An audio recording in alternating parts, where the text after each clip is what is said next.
Hello and welcome. This is the demo of a custom block that I have created called as API connection.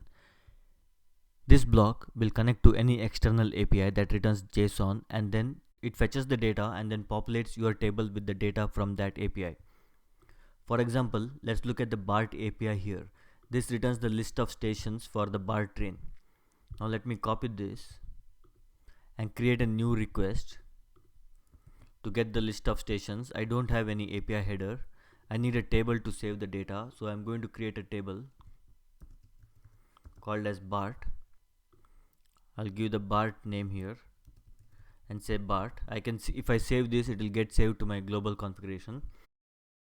Now in the BART table, I don't need these two fields right now. I'm gonna delete them. The fields required to save the data will automatically be created by the API connection block. So let's fetch the data. It first fetched the data from the API. Now it is creating the fields and saving the data to Airtable.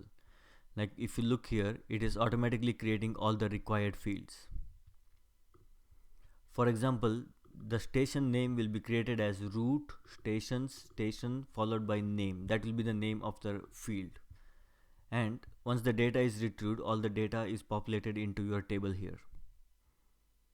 Now let's look at the table name. The table name will be route space station space name. The whole thing will be concatenated to create the table name. Now let's go back to requests.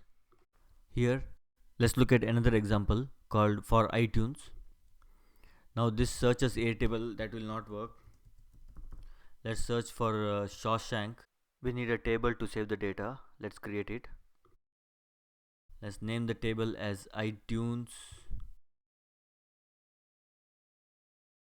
Let's leave these two as they are, and then let's say fetch it, and it is creating the fields for us. And once the fields are created, you can see here it's saying saving. That's because the records are being created, the fields are being created, and once the fields are created, the data will be available here. Cool. Here we go. Here are all the results for the search query Shawshank.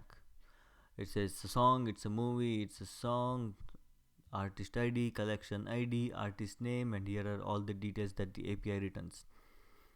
Okay, that's it for the demo. You can save them and you can run them as many number of times as you want. Here's another example for OpenWeather. So give it a shot and let me know what you think. Thanks.